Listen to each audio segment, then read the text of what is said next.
ओम शांति। आज 20 नवंबर 2023 के बाबा के अनमोल मधुर महावाक्य सुनेंगे। आज की मुरली में बाबा कहे, तुम बच्चे रूहानी सोशल वर्कर हो और इसलिए तुम्हें सबको यही संदेश देना है कि देह सहित देह के सर्व संबंधों को भूल बाप को याद करो।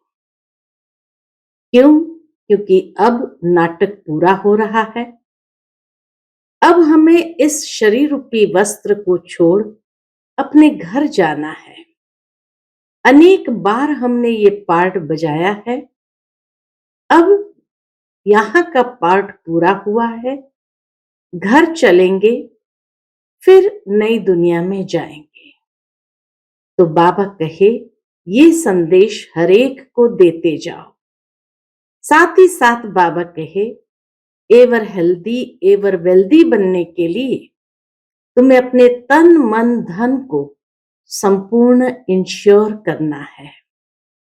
अभी ही डायरेक्ट बाप के साथ इंश्योर कर सकते हैं, ताकि भविष्य 21 जन्म हमें प्राप्त होगा। तो सुनते हैं आज के बाबा के अनमोल मधुर महावाक्य। ओम शांति। मीठे बच्चे, एवर हेल्दी एवर वेल्दी बनने के लिए तुम अभी डायरेक्ट अपना तन मन धन इंश्योर करो।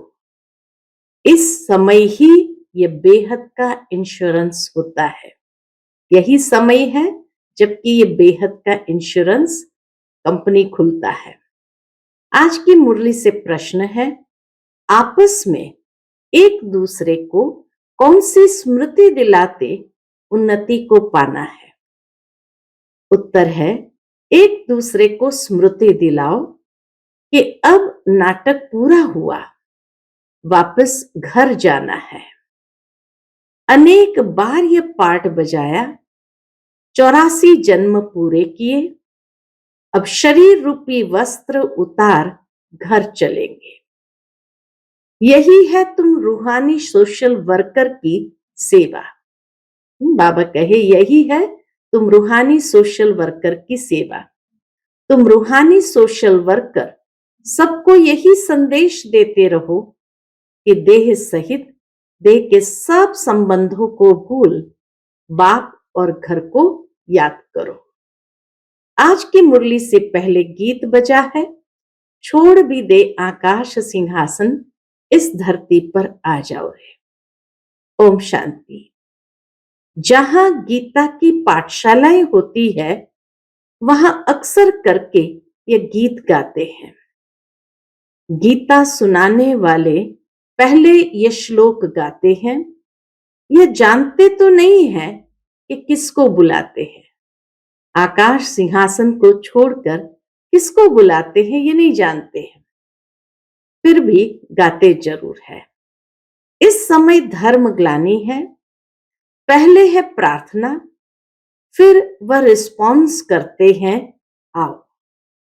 प्रार्थना गाकर फिर रिस्पॉन्स करते हैं, आओ। फिर से आकर गीता का ज्ञान सुनाओ, क्योंकि पाप बहुत बढ़ गए हैं। वह फिर रिस्पॉन्स करते हैं कि हाँ। परमात्मा भी रिस्पॉन्स करते हैं, हाँ। जबकि भारत के लोग पाप आत्मा दुखी बन जाते हैं, धर्म ग्लानि हो पड़ती है, तब मैं आता हूं। स्वरूप बदलना पड़ता है जरूर। मनुष्य तन में ही आएंगे। स्वरूप बदलेंगे तो जरूर मनुष्य तन में ही आएंगे। रूप तो सब आत्माएं बदलती है।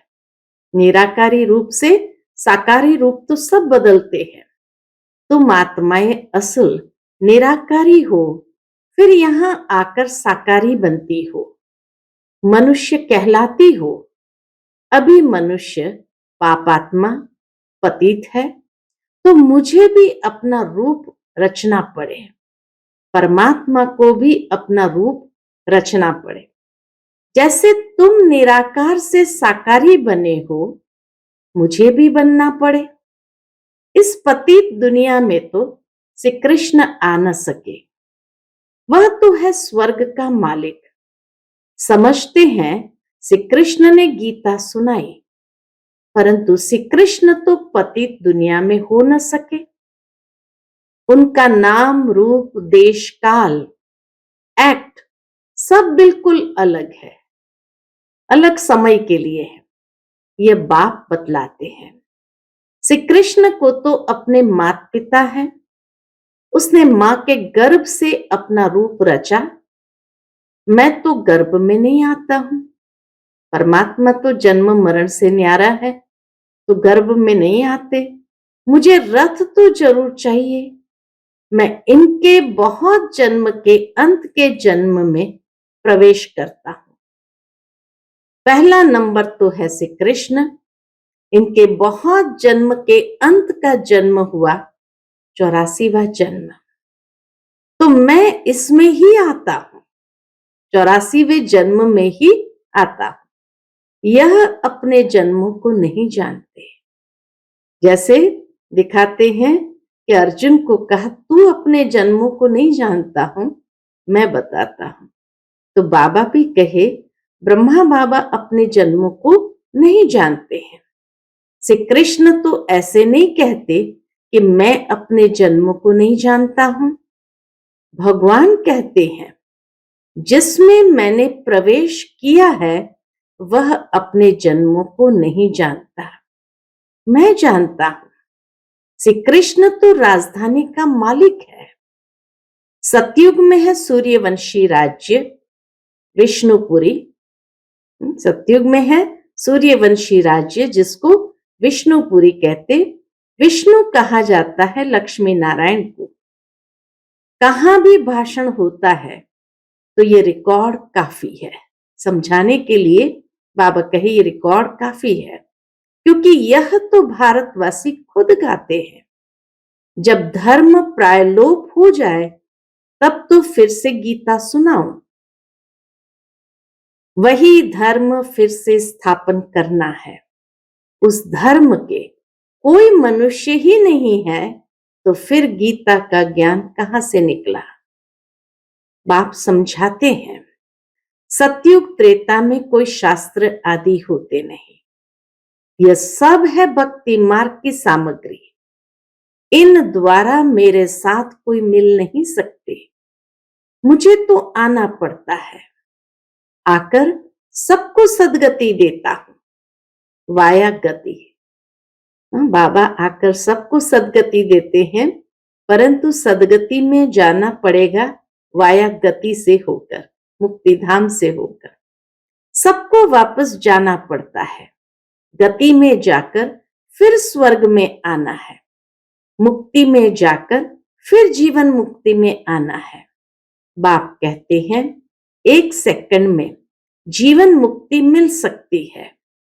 गाया हुआ है, गृहस्थ व्यवहार में रहते 1 सेकंड में जीवन मुक्ति अर्थात दुख रहित।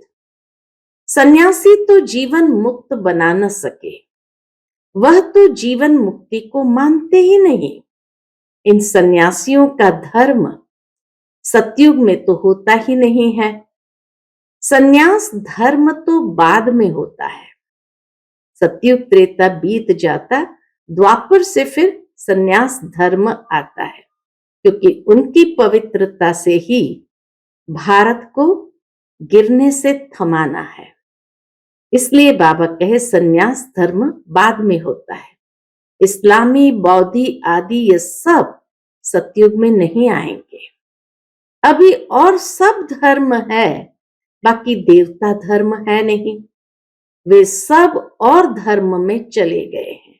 देवता धर्म की आत्माएं सब धर्म में चले गए। अपने धर्म का पता नहीं है। कोई भी अपने को देवता धर्म का मानते ही नहीं। जय हिंद कहते हैं, भारत की जय, भारत की क्षय यानी हार कब होती है यह थोड़ी कोई जानते हैं। भारत की जय तब होती है कब, जब राज्य भाग्य मिलता है। सतयुगी राज्य भाग्य प्राप्त होता है, तब भारत की जय होती है। जब पुरानी दुनिया का विनाश होता है है करता है रावण, नीचे गिराता है रावण। जय करते हैं राम, जय भारत कहेंगे, जय हिंद नहीं। वास्तव में यहां भी बाबा करेक्शन करते हैं, हिंद शब्द नहीं, जय भारत। अक्षर बदल दिया है। गीता के अक्षर अच्छे अच्छे हैं, ऊंचते ऊंच है भगवान। कहते हैं मेरा कोई माता पिता नहीं है, मुझे अपना रूप आपे ही बनाना पड़ता है। मैं इनमें प्रवेश करता हूं। श्री कृष्ण को माता ने जन्म दिया, मैं तो क्रिएटर हूं। ड्रामा अनुसार ये भक्ति मार्ग के लिए सब शास्त्र आदि बने हुए हैं। ये गीता भागवत आदि सब देवता धर्म पर ही बनाए हैं। गीता भागवत आदि सब देवता धर्म पर ही बनाए हुए हैं, जबकि बाप ने देवी देवता धर्म की स्थापना की है। वह पास्ट हो गया, फिर फ्यूचर होगा। आदि मध्य अंत को पास्ट प्रेजेंट और फ्यूचर कहते हैं। इसमें आदि मध्य अंत का अर्थ अलग है। जो पास्ट हो गया वही फिर प्रेजेंट होता है।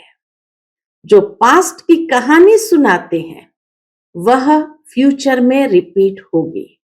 तो इसलिए बाबा कहे यहां आदि मध्य अंत का अर्थ अलग निकलता है।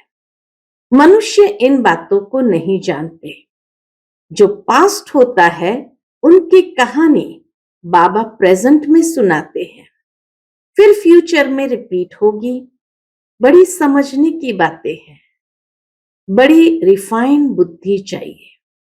बाबा की बातों को समझने के लिए बुद्धि रिफाइन चाहिए। कहां भी तुमको बुलाते हैं तो भाषण बच्चों को करना है। सन शोज फादर, बच्चे बताएंगे हमारा फादर कौन है। फादर तो जरूर चाहिए, नहीं तो वर्षा कैसे लेंगे।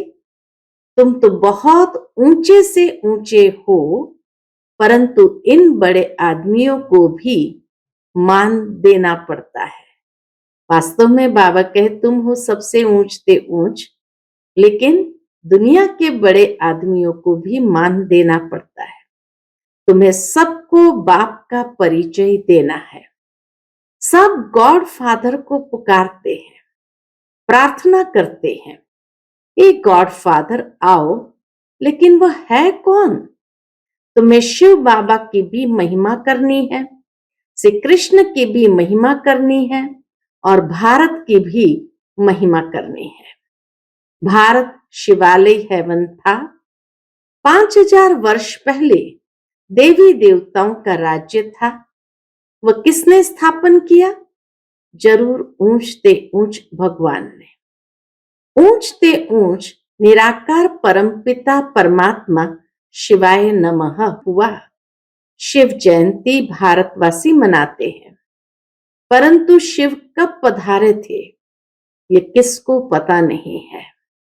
जरूर हेवन से पहले संगम पर आया होगा। कहते हैं कल्प कल्प के संगम युगे युगे आता।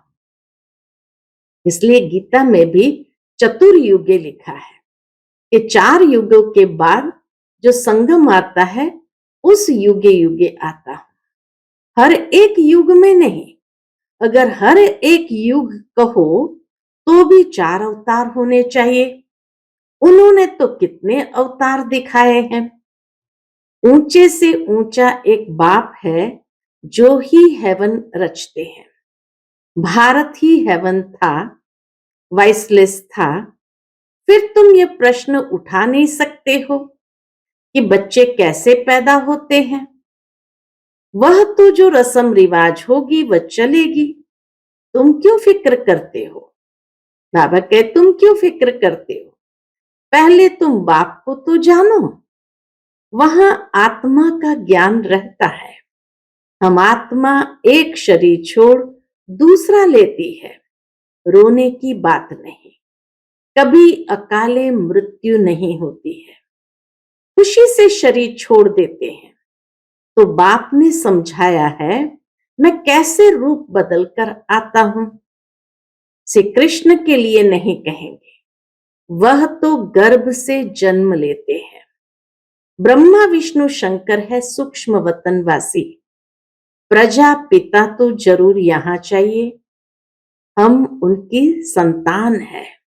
वह निराकार बाप अविनाशी है, हम आत्माएं भी अविनाशी है, परंतु हमको पुनर्जन्म में जरूर आना है। यह ड्रामा बना हुआ है। कहते हैं फिर से आकर गीता का ज्ञान सुनाओ, तो जरूर सब चक्र में आएंगे। जो होकर गए हैं, बाप भी होकर गए हैं, फिर आए हुए हैं। कहते हैं फिर से आकर गीता सुनानी है। जब पुकारते हैं फिर से आओ, तो कहते हैं फिर से आकर गीता सुनाता हूं। बाबा भी कहते मैं फिर से आकर गीता सुनाता हूं। बुलाते हैं पतित पावन आओ, तो जरूर पतित दुनिया है। सब पतित है, तब तो पाप धोने के लिए गंगा स्नान करने जाते हैं। स्वर्ग में ये भारत ही था। भारत है ऊंच अविनाशी खंड, सबका तीर्थ स्थान। सब मनुष्य मात्र पतित है, सबको जीवन मुक्ति देने वाला वह बाप है। जरूर जो इतनी बड़ी सर्विस करते हैं, उनकी महिमा गानी चाहिए। अविनाशी बाप का बर्थ प्लेस है भारत, वही सबको पावन बनाने वाला है। बाप अपने बर्थ प्लेस को छोड़ और कहां जा न सके, तो बाप बैठ समझाते हैं मैं कैसे रूप रचता हूं। बाबा आकर के डिटेल से बताते हैं मैं कैसे अपना रूप रचता हूं। फिर से गीता सुनाता हूं। सारा मदार किस पर है? सारा मदार धारणा पर है। धारणा पर ही तुम बच्चों का मर्तबा है। सबकी मुरली एक जैसे हो नहीं सकती, बल कांठ की मुरली सब बजाए तो भी एक जैसी नहीं बजा सकते। कांठ की मुरली भी सब एक जैसी नहीं बजा सकते, तो बाबा की ज्ञान मुरली को भी सब एक जैसे नहीं सुना सकते। हर एक की एक्ट का पार्ट अलग है। इतनी छोटी सी आत्मा में कितना भारी पार्ट है। परमात्मा भी कहते हैं हम पाठधारी है। जब धर्म ग्लानि होती है, तब मैं आता हूं। भक्ति मार्ग में भी मैं देता हूं। ईश्वर अर्थ दान पुण्य करते हैं, तो ईश्वर ही उनका फल देते हैं। सब अपने को इंश्योर करते हैं, जानते हैं इसका फल दूसरे जन्म में मिलेगा। तुम इंश्योर करते हो 21 जन्मों के लिए। वह है हद का इंश्योरेंस इनडायरेक्ट, और यह है बेहद का इंश्योरेंस डायरेक्ट। तुम तन मन धन से अपने को इंश्योर करते हो, फिर अथाह धन पाएंगे, एवर हेल्दी वेल्दी बनेंगे। तुम डायरेक्ट इंश्योर कर रहे हो। मनुष्य ईश्वर अर्थ दान करते हैं, समझते हैं ईश्वर देगा। वह कैसे दिलाते हैं ये थोड़ी समझते हैं। मनुष्य समझते हैं जो कुछ मिलता है ईश्वर देता है। ईश्वर ने बच्चा दिया, अच्छा देते हैं तो फिर लेंगे भी जरूर।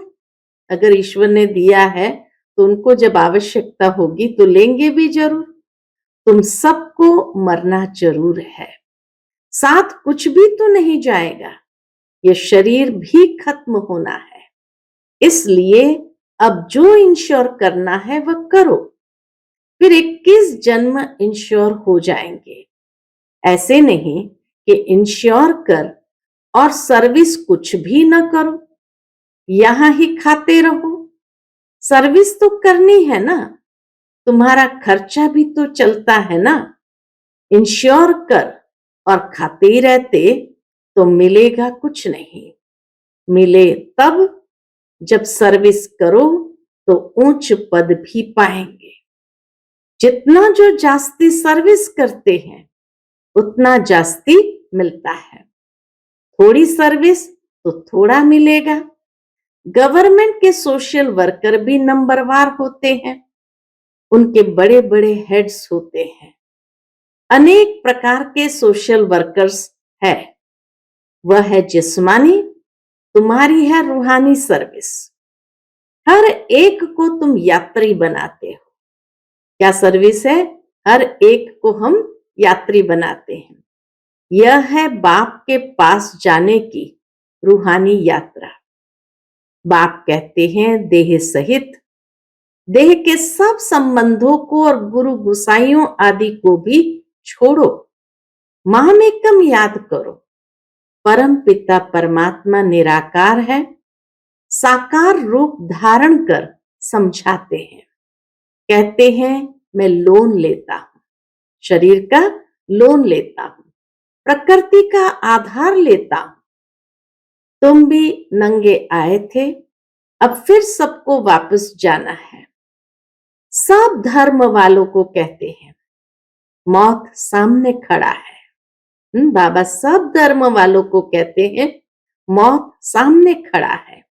यादव कौरव खलास हो जाएंगे, बाकी पांडव फिर आकर राज्य करेंगे। यह गीता एपिसोड रिपीट हो रहा है। पुरानी दुनिया का विनाश होना है। 84 जन्म लेते लेते अब यह ओल्ड हो गया है। पुरानी दुनिया हो गई ओल्ड हो गया है। 84 जन्म पूरे हुए, नाटक पूरा हुआ, अब वापस जाना है। शरीर छोड़ घर जाते हैं। एक दो को यही स्मृति दिलाते हैं, अभी वापस जाना है। अनेक बार ये पाठ बजाया है।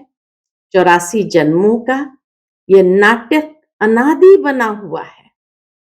ये नाटक कभी मिट नहीं सकता, अनादि बना हुआ है। जो जो जिस धर्म वाले हैं उनको अपने सेक्शन में जाना है। जो देवी देवता धर्म प्रायलोक हो गया है उनके लिए सैपलिंग लग रही है। जो फूल होंगे वह आ जाएंगे। अच्छे अच्छे फूल आते हैं, फिर माया का तूफान लगने से गिर पड़ते हैं। फिर ज्ञान की संजीवनी बुट्टी मिलने से उठ पड़ते हैं। बाप भी कहते हैं तुम शास्त्र पढ़ते आए हो, बरोबर इनके गुरु आदि भी थे। बाप कहते गुरुओं सहित सबकी सदगति करने वाला एक ही है। एक सेकंड में मुक्ति, जीवन मुक्ति। राजा रानी तो प्रवृत्ति मार्ग हो गया। राजा रानी है माना प्रवृत्ति मार्ग हो गया। वाइसलेस प्रवृत्ति मार्ग था, अब संपूर्ण विश्व है। वहां रावण का राज्य होता नहीं। रावण का राज्य आधा कल्प से शुरू होता है। भारतवासी जो रावण से हार खाते हैं, बाकी और सब धर्म वाले अपने अपने समय पर सतो रजो तमो से पास होते हैं। पहले सुख फिर दुख में आते हैं। मुक्ति के बाद जीवन मुक्ति है ही। इस समय सब तमो प्रधान जड़जड़ी भूत है। हर आत्मा एक शरीर छोड़ फिर दूसरा नया शरीर लेती है। बाप कहते मैं जन्म मरण में नहीं आता।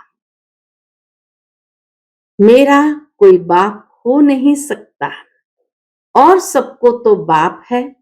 श्री कृष्ण का भी जन्म मां के गर्भ से होता है। यही ब्रह्मा जब राज्य लेंगे तब गर्भ से जन्म लेंगे। इनको ही ओल्ड से न्यू बनना है। 84 जन्म का ओल्ड ब्रह्मा है, 84 जन्मों का ओल्ड। मुश्किल कोई को यथार्थ बुद्धि में बैठता है और नशा चढ़ता है। यह कस्तूरी नॉलेज है, खुशबूदार। ये नॉलेज कैसी है? कस्तूरी। और ये कस्तूरी नॉलेज है खुशबूदार। अच्छा, मीठे मीठे सिकिलते बच्चों प्रति माता पिता बाप दादा का याद प्यार और गुड मॉर्निंग। रूहानी बाप की रूहानी बच्चों को नमस्ते। हम सब रूहानी बच्चों की रूहानी माता पिता बाप दादा को याद प्यार गुड मॉर्निंग और नमस्ते नमस्ते। शुक्रिया बाबा, शुक्रिया। आज की मुरली से धारणा के लिए मुख्य सार है। पहली पॉइंट, रूहानी सोशल वर्कर बन सबको रूहानी यात्रा सिखानी है। अपने देवी देवता धर्म की सैपलिंग लगानी है। दूसरी पॉइंट, अपनी रिफाइन बुद्धि से बाप का शो करना है। पहले स्वयं में धारणा कर, फिर दूसरों को सुनाना है। आज का बाप दादा का मधुर वरदान हम बच्चों के प्रति है। वाचा के साथ मनसा द्वारा शक्तिशाली सेवा करने वाले सहज सफलता मूर्त भव। वाचा के साथ मनसा द्वारा शक्तिशाली सेवा करने वाले सहज सफलता मूर्त भव। जैसे वाचा की सेवा में सदा बिजी रहने के अनुभवी हो गए हो, ऐसे हर समय वाणी के साथ साथ मनसा सेवा स्वतः होनी चाहिए। मनसा सेवा अर्थात हर समय हर आत्मा के प्रति स्वतः शुभ भावना और शुभ कामना के शुद्ध वाइब्रेशन अपने को और दूसरों को अनुभव हो। मन से हर समय सर्व आत्माओं के प्रति दुआएं निकलती रहे, तो मनसा सेवा करने से वाणी की एनर्जी जमा होगी। मनसा सेवा करने से वाणी की एनर्जी जमा होगी और ये मनसा की शक्तिशाली सेवा सहज सफलता मूर्त बना देगी। आज का स्लोगन है, अपनी हर चलन से बाप का नाम बाला करने वाले ही सच्चे सच्चे खुदाए खिदमतगार है। खुदाए खिदमतगार अर्थात बाबा के मददगार बनना। तो बाबा कहे, बाबा के मदद खाली वाणी की सेवा करने से नहीं, लेकिन अपनी हर चलन से बाप का नाम बाला करना है। ऐसे सच्चे सच्चे खुदाए खिदमतगार बनना है। ओम शांति।